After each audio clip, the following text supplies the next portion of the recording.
Thought I was done recording videos today. Chewbacca sound. I got another idea. So, hey, I'm Olivia, and today we're going to talk about why nobody cares about your ideas. Rude. I used to get this question a lot of times when I was running events, and people would be like, how come when you say something, people listen? When I say something, nobody cares. People just walk right through me. This is something that I had to get to when I was a lot younger. Ideas are cheap. How many times have you been like at a fandom event or just any place where some guy is sitting there like, this is how I would end this series. I would do this and this and this, and I would do that and that. Everyone has an idea. The hard part is executing the idea.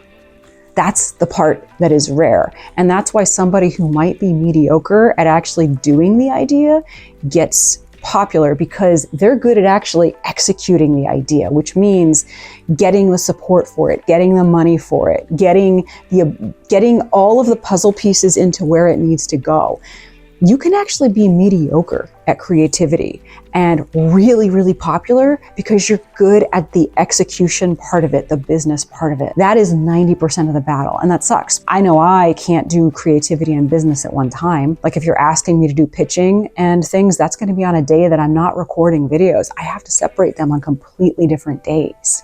If you're interested in the steps that I would take, if I was interested in being the person that always is taken seriously and the steps I did take when I started, I used to run 3 large nerd conventions back before the pandemic, I'm going to tell you. So the first thing, you have to get involved. If you are interested in working in fandom, get involved in fandom. If you're interested in getting involved in media, get involved in media. If you want to create a food drive, maybe support other people's food drives. Don't come out of nowhere and try to just put your flag on the moon and say, I'm going to start something completely new. Any ideas about community, no matter what the idea is, whether it's for the community, whether it's entertainment, it's not about you, it's not about me. It being able to exist in society.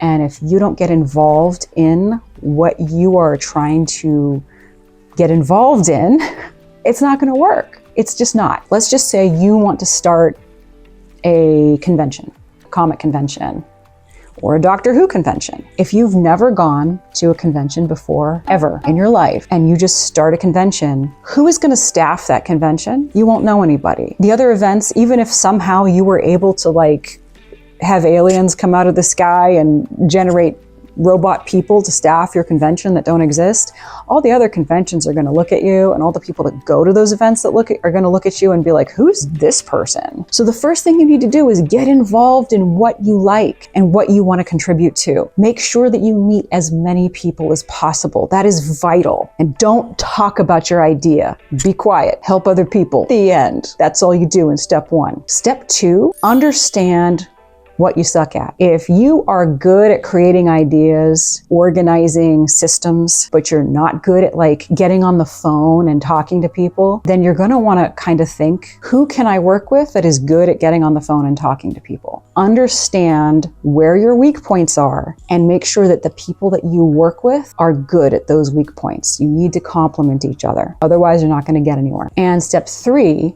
as you're meeting people, as you're becoming somebody who people understand exists in the scene that you're in, start to kind of test the waters with people that you get along with. Are they interested in the same things as you? Would they maybe be receptive to your idea? You can maybe kind of talk about a little bit after you're established, like, you know, I love that this event exists, but like, I maybe want to start this other event, or I want to do this other thing that's for these same people. What do you think about it? And if someone's like, yeah, I would really love to see something like that, you're going to make a note that those people might be interested in working with you on this idea, because you can't do it alone. And if you think you can do it alone and you think you can make it all about yourself, you're wrong. There's just no discussion of that. That's just not how the world works. So for me, when I started my event, I had 12 people that were willing to work with me in the first year, and it eventually grew to 200 people. But it started with 12 people. It might have been closer to 8, and then other people kind of jumped in at the event because we didn't have enough people. And I knew the type of person that I wanted to work with. I wanted people that understood that community is important. I wanted people that understood that it's not okay to yell at people. We're here to be kind. These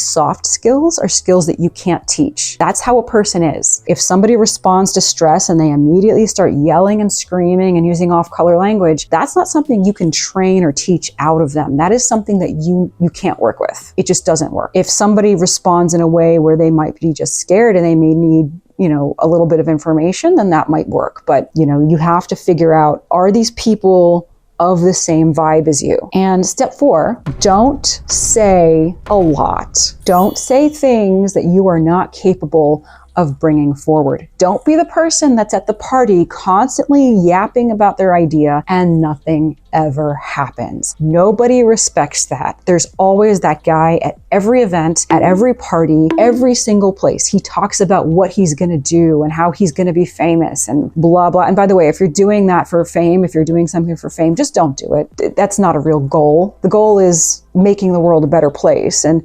solving a problem. And if you think that's just me and what I think, no, every single thing solves a problem and makes somebody's day better. That's just how it works. Don't be the guy that's always talking about what you're doing with no follow through. You can try things and you can fail, but own those failures, learn from them, pivot, and go forward. The reason that people always listen to me whenever I say I'm going to do something, but when I say, guys, I'm going to do this thing, whatever it is, whether it's an event, whether it's, a vacation, whether it's whatever I'm doing, people know that I am absolutely going to do that because I have the follow through. I always follow through. I was thinking before I started making this video, because somebody came up to me and she asked me, why do people always take you seriously? It's because I always say what I mean what I say, and I always do what I say I'm going to do, even if I fail, and I'm honest about those failures, and then I keep going forward. I'm not somebody that talks endlessly and doesn't have any results. So that's the thing. If people are not taking you seriously, you need to stop talking and you need to do things that create results, even if they are small projects that are unique to you. Like, let's just say you make artwork. Well, you made these 5 paintings. You're producing something. You have to be able to answer the question, what do you do? What is it that you have done? These successes are things you need to store up, and you need to focus on keep delivering more of them, even if they're quiet successes. Like, one of my successes is I'm going to put new lighting into my living room. And I do all of these things in private. I don't let things get behind in my apartment. I make my bed every day. And I do this because if I start slipping internally in what I'm doing personally, that's going to shift out to my professional life. And I don't want to train my brain that that's okay. I always have to have that level of excellence. My life hasn't been perfect. It hasn't been happy. And I haven't always had successes, and it hasn't always been easy. But the one thing that I always have is that I always mean what I say. I do what I say I'm going to do, and I follow through. And if I fail, I pivot and I keep going. That is why people will take you seriously. And if they still don't after that, maybe they're a toxic person. I just saw a YouTuber that said that no matter how, and she's very popular, and she said no matter how popular she's gotten, her mother will never ever accept her as being successful. We're not talking about those situations. Those are different narcissistic situations. We're talking about in general in life, if you want to position yourself as somebody who is able to do things, that's how to do it. So anyway, I hope this helps somebody, because it's something that I've learned. It's before and since getting my eyesight. So, and actually I'm curious, because we're hanging out weekly now. What are you actually interested in seeing in the world? Like, if you could do anything to make the world a better place, or any sort of career change that you would want to do for yourself, put it in the comments what that is, because I'm interested in getting to know where you guys are at, because I feel like we're all learning at the same time. Even though I have a unique life situation, you also have a unique life situation. There's nothing about me that's special. So I'm interested in hearing from you. So please put in the comments about the cool things you've done or the things that you'd like to do. And I forgive you if, I don't mean, you can even put your idea in there. It's okay here.